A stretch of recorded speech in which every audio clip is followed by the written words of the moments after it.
Assalamualaikum warahmatullahi ta'ala wabarakatuh. I am Mika E. Swari, so I'm going to discuss the fiction.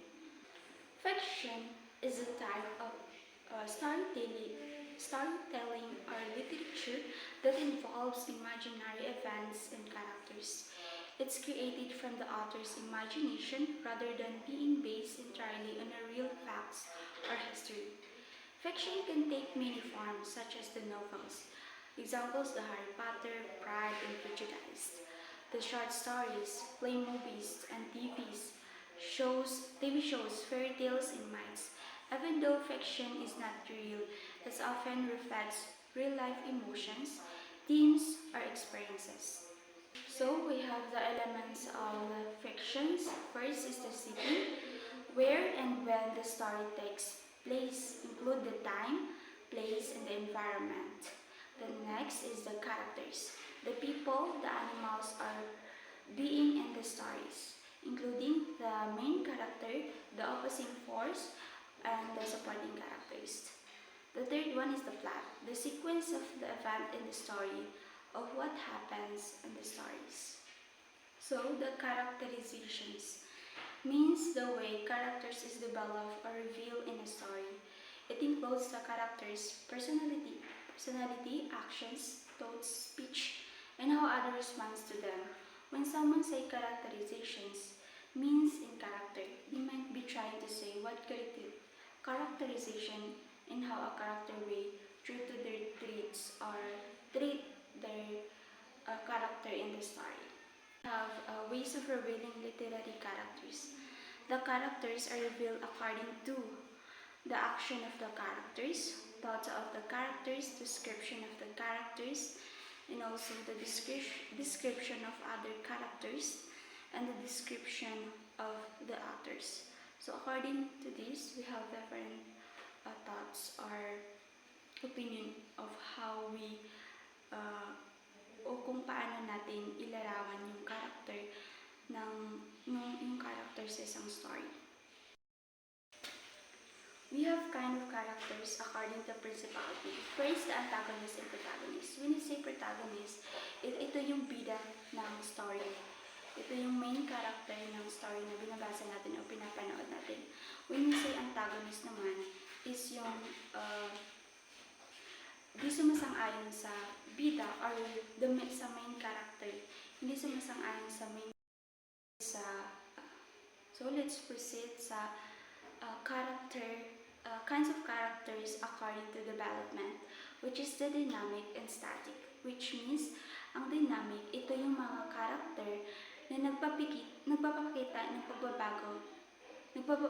pagbabago sa story, while the static naman, ito yung mga character na walang pagbabago or walang pag-unlad sa kanya. The next topic that we talk is kind of characters according to personality. First is the round, is the character that displays different or multiple personality throughout the story. The second one is flat. It is the character that reveals conventional traits who remain the same throughout the story. Its characterization does not grow. For example, surround is ito yung mga character na same pa rin yung personality nila or same pa rin yung the next topic that we talk is kind of characters according to personality. First is the round, is the character that displays different or multiple personalities throughout the story. For example, yung isang character sa story is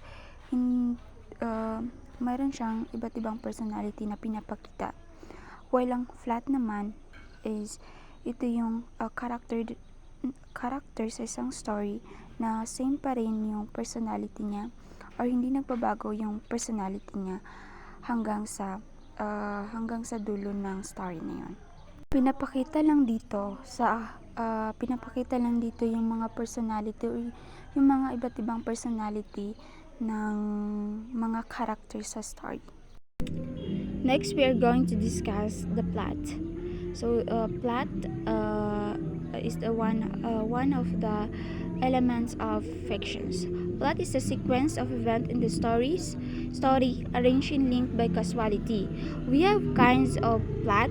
The linear plots move with natural sequences of events where action are arranged sequentially.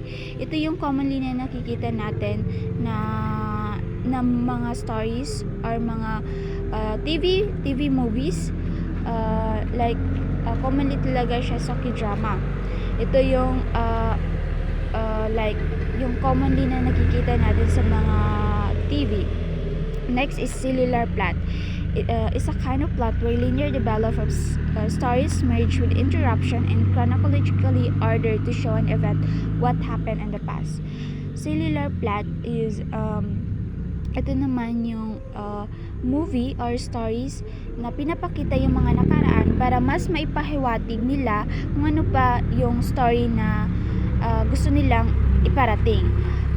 Halimbawa na lang dito yung K-drama na pinapanood ko ngayon, which is the When Life Give You Tangerine. That K-drama, pinapakita yung mga nakaraan or past ng mother niya para mas maintindihan ng mga manonood kung ano ba yung pinapahiwatig ng story.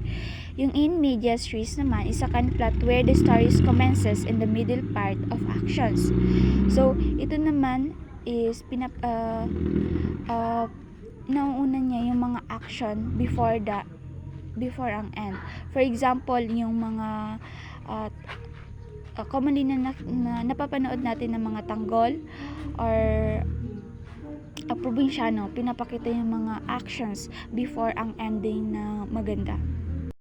So we have also this diagram of the plot, which is expositions, complication, crisis, the climax, the denouement, and the ending. First, exposition. Dito na pinapakita yung mga panimula ng stories. Complication, nagkakaroon ng mga problem. Yung complication is dito nagsisimula yung mga problema. When crisis, doon talaga nagkakaroon ng malaking problema sa stories. When we say climax, ito yung pagitna, yung doon nagkakaroon na ng problem at saka yung solve ng problem sa stories. Then denouement, dito nagkakaroon ng solusyon sa problema or parang nasosolve na nila yung mga problema sa stories. Then after that, the ending. Yung ending naman, ito yung commonly na nakikita natin, may mga happy ending, may mga sad ending, ganun. And that's all for the introduction of fiction and elements of fiction. Thank you so much.